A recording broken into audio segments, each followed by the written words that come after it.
Starcasting to you from the City of Angels. Hello everyone, I'm Kiris. Thank you so much for being here and listening to the Voice of Astrology podcast.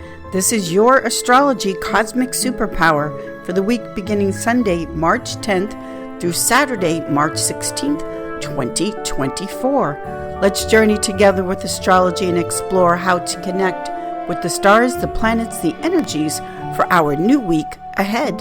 As our week begins, the magic of the night sky brings us on Sunday, March 10th, the moon at perigee, meaning the moon is closest to the earth. Now, along with the moon being closest to the earth, it is also the day, March 10th, of our new moon in the sign of Pisces. When we have the moon is not visible from our earth, but it's a wonderful time to observe galaxy and clusters in the night sky because of the absence of moonlight. On Monday, March 11th, we have the moon reaching its ascending node. Now, again, for observation, there's little to see, but this is significant in the prediction of eclipses and tracking the moon's orbit. On Wednesday, March 13th, we get to see the kingly planet, the largest planet in our solar system, Jupiter, will be near the moon. This is a really good chance to see Jupiter and its 4 largest moons using a telescope. The night sky on Thursday, March 14th, brings us the Pleiades star cluster. The 7 sisters will be visible near the moon, and this will be a beautiful spectacle. Saturday, March 16th, we have the second quarter moon, and this moon phase is excellent to view the conditions on the moon's surface, especially along the line of what's called the terminator, the boundary between light and dark. The week starts off Sunday, March 10th, with the new moon in the sign of Pisces at 20 degrees. This is the shaman's journey. You could think of it as your shaman's journey in your personal life. Pisces is the last sign of the zodiac. Pisces in astrology is having been through all of the trials, tribulations, tests of all of the other sun signs. Pisces is prison, confinement, suffering, sorrow, undoing, dissolving. Pisces is the darkest hour just before dawn. Now, when there is great suffering, which is the shaman's journey, the shaman becomes a shaman because of intolerable, almost unbearable pain and suffering. When there is great suffering, there are only 2 roads, 2 paths to choose. Pisces being a dual sign, which way are you going to choose? For instance, some of the greatest comedians that have ever lived, Jackie Gleason, Jerry Lewis, a comedian will tell you that their comedy, their humor, their laughter, and we just lost our beloved Richard Lewis about a week ago. A great comedian will tell you that the laughter, the humor, comes from the darkness, not because everything has always been so easy. There comes a point in pain and sorrow where we better find something to laugh about and have a sense of humor about, or we might not make it. This is Pisces, the new moon in Pisces. A shaman, and somewhere in your astrology chart, wherever you have the sign of Pisces, you have that shaman's journey, meaning the pain and suffering that is so intense and deep. There are only one of 2 choices to make: the spiritual transcendent path or escapism.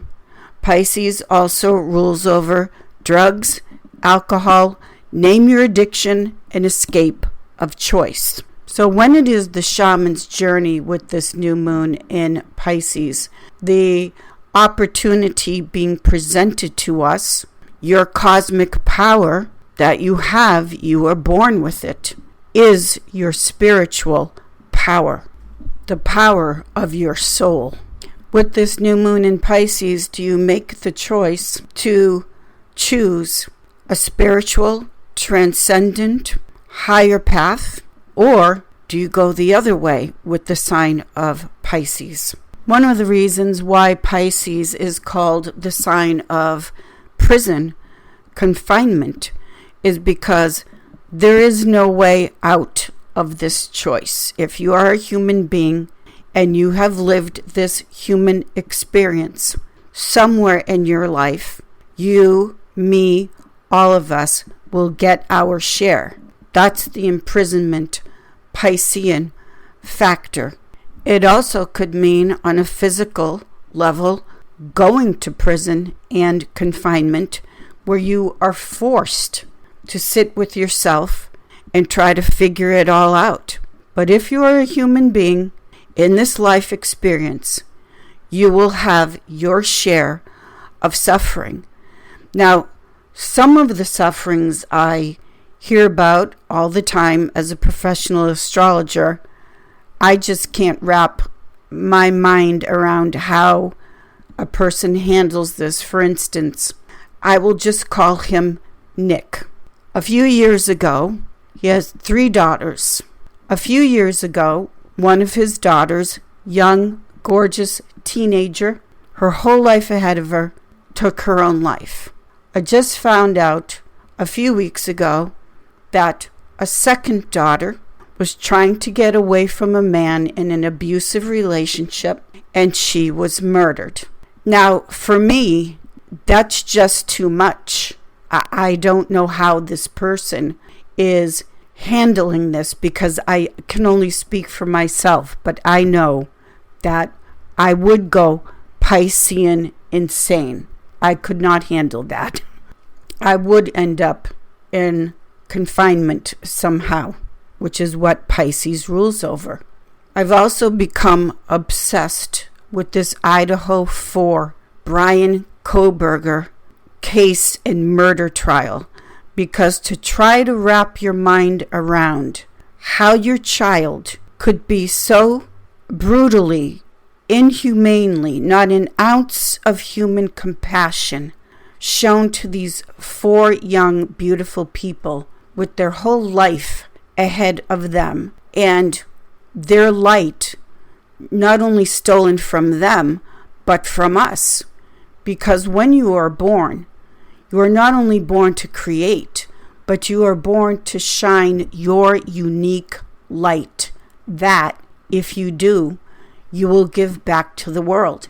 And I just can't wrap my mind around, never will, how the parents, the loved ones, the community, the friends, everyone can handle this level of pain.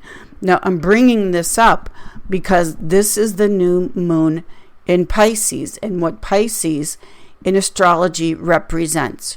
It basically is, again, the pain and suffering in your life, and everyone will have this, and you either have the choice to go towards a spiritual, transcendent soul path, or you could very well go the other way.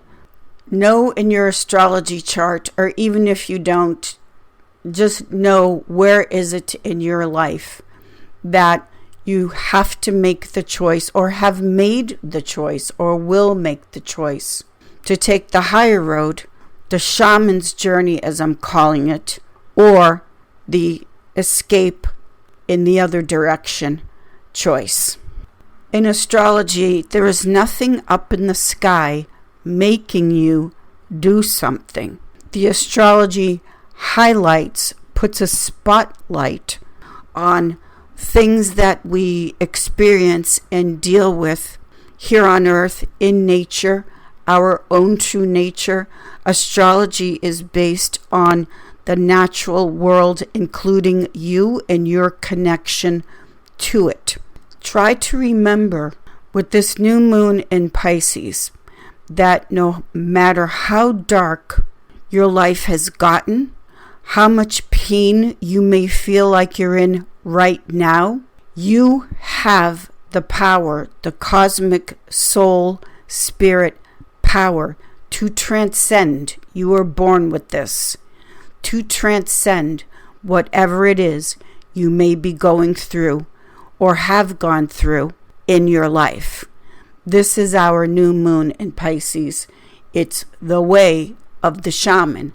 It's your shaman's journey on the deepest and most personal level. Always remember, with this new moon in Pisces, the darkest hour is just before dawn.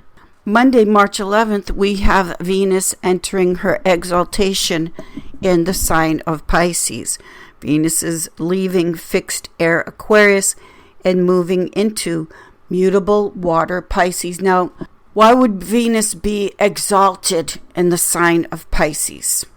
Venus is exalted in the sign of Pisces because it is the time, it is the season where there's more light. It's starting to warm up. The season is changing. So Venus, which loves balance, peace, temperance, Venus being home in the sign of Taurus and Libra, where the seasons are just right. It's not too hot. It's not too cold. It's just perfectly balanced for the most part. And this is a part of the reason why Venus is in her exaltation in the sign of Pisces. The dawn, the light, springtime is on the way. And like the seasons that are fixed, the spring equinox, the sun that will rise tomorrow, you can count on it. You can be sure it's going to happen. Just like the wheel of life, the wheel of the seasons of life. It's going to happen. Tuesday, March 12th, I'm just so in love, crazy in love with this day. Now on Tuesday, we have the moon entering her exaltation in the sign of Taurus. Taurus is ruled by Venus. Venus is exalted in Pisces. The moon in Taurus makes a sextile aspect, a favorable aspect to Venus in Pisces. So with the moon, sextile Venus in Pisces, this is wanting to create something beautiful. Whatever that means for you, to work with the Piscean energy in the new moon in Pisces. This moon sextile Venus, which is taking the emotion of Pisces, taking the exaltation, the over-the-top energy, and channeling it into something creative. Again, the creative process, music, painting, writing, whatever it is the creative process of taking the pain and sorrow and channeling it into some form of creativity. Find out, know what it is that you love. Venus exalted in Pisces. Feel into the moon, the emotional body, what it is that you want more than anything else. The moon is about acquisition. It's desire. It's I need this. Any creative person will tell you that they need to create. It's even more than a want or a desire. It's the need to do what they do. They can't not do it. So this moon sextile Venus, both in the exaltation placements, is just beautiful. It's like it's just an open channel for your creativity. Wednesday, March 13th, the love and creativity carries on because we still have the moon exalted in Taurus, making a sextile aspect to Saturn in Pisces. The moon in Taurus also makes a conjunction to Jupiter in Taurus. Watch the night sky again, because to see the moon and Jupiter lined up, it will be just so spectacular. And you could think of it as William Lilly's starry messenger in a certain sense, I suppose. And William Lilly, after all, he was a Taurus, and these are beautiful lineups Moon in Taurus making that sextile to Venus, exalted Saturn in Pisces, in conjunct Jupiter in Taurus, ruled by Venus. This is so sweet. Thursday, March 14th, the moon is still exalted in Taurus and meets up with a little bit of resistance, making a square aspect of action to Mars in fixed air Aquarius. So this can be an impatience that things aren't happening fast enough. They will, but two fixed forces are making a hard square aspect to each other. So try to keep it calm. Everything will work out in its own good time. Then the moon exalted in Taurus makes a sextile to the sun in mutable water Pisces and a sextile to Neptune in mutable water Pisces. Again, this theme, these energies of channeling the emotion in the creativity into something positive is still carrying on, although it may not feel like it's happening fast enough for you. It will. Taurus takes its time. Its fixed earth does not like to be pushed. Take your time. Later on the 14th, the moon moves into mutable air Gemini, making an air trine flow to Pluto in Aquarius. The moon rules over memories of the past. It's the subconscious. The moon in Gemini, which is the mind, is making this air trine flow of communication to Pluto, which is transformation. So bringing up memories, things that can be turned into a positive with the moon trine Pluto, transforming. Also the transformation of changing the memories, the subconscious imprints and drives, and transforming them into something airy, lighter, more positive, things having to do with moving you into the future so that you don't stay stuck going around the same loop with the imprints of the past. One of the most effective ways to do this with the moon and Pluto in air is to communicate, to tell your story. If you've never gotten professional counseling, if you've never gotten things off of your chest and told your story, this is a wonderful aspect to consider doing this, moon trine Pluto, especially since it's right after the new moon, the new beginning. Friday, March 15th, beware the Ides of March, because we've got the moon in Gemini making a square to Venus exalted in Pisces. Now, this energy involving two mutable, meaning changing, morphing signs of the zodiac, involving the moon, what you need, Venus, what you love. This aspect here, this energy is the discussion, the considerations of how the relationship can change, what needs to take place, but it's not settled yet. It's still in the area of let's talk this out, let's work this out, let's see how it goes. Whenever we look at the mutable energy, it's a season changing, things morphing and developing and shape-shifting.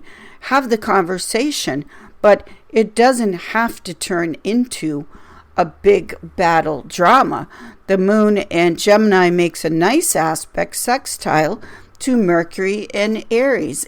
Mercury is the ruler of Gemini, now in Aries. This can bring in a positivity feel of excitement, enthusiasm. Yes, let's move forward. Yes, let's work this out. Let's try something Aries, which is let's try something brand new. If we've been doing the same thing over and over again, having the same discussion over and over again, and it simply isn't working, then this new moon energy and the moon in Gemini sextiling Mercury, now in Aries, first sign of the zodiac, is let's think, let's talk, let's discuss, let's consider something brand new. This aspect here, moon in Gemini sextile Mercury in Aries, this is really making me think of that song by the Beatles, We Can Work It Out. Why not? Saturday, March 16th, we have the second quarter moon at 27 degrees Gemini. When we move from second quarter to full moon, The energy, the intensity is more concentrated. It's more intense. The moon pulls on the tides, the water, the crust of the earth. So things will start to amp up for sure. Now, the second quarter moon in the sign of Gemini, with the moon in Gemini, brings in the paying more attention to what is being communicated, especially in the news. Gemini rules over the news. The moon in Gemini is making a square activation aspect to Neptune in Pisces. This is where it can get convoluted, confusing, just outright lies. So working through not only your moon clarity emotions with the moon in Gemini, how you really feel, what you really think, what you really need and want to communicate. Moon in Gemini, this square to Neptune in Pisces, is sorting through what's going on, the confusion in your own mind perhaps, and how you really feel and what you really want. So as we move from second quarter to full moon, which is that full light illumination culmination point, working through the things that we want to get very precise about, because Gemini and Mercury, it's about every little detail, every precision, every thought, and how you communicate, the words we say. Words have power. You have this power, the cosmic power of your thoughts, what you're thinking, because when you think negatively, if you do this, what you're really doing is you're attacking your own body. You're affecting your own health, physically, literally, emotionally, with the thoughts that you think. So confusion, moon square Neptune, this aspect here with the second quarter to full moon is get very precise about all of the things that you think and feel, of course, because the feeling, the emotion follows the thought, and what it perhaps, hopefully not, hopefully you don't do this, and what your thoughts are doing to your health. There is a connection, mind, body, soul, cosmos, all of it. This is how we are ending up the week with that second quarter in Gemini, how the thoughts affect the health, whether for good or not. But just know that what you're thinking, if it's against yourself, if you're putting yourself down or whatever the negative thought may be, know that you're injuring your own body first and foremost of all. As Oscar Wilde once said, yes, we are all in the gutter, but some of us are looking up at the stars. Thank you, everyone. Have a fabulous week. I will see you all in the stars.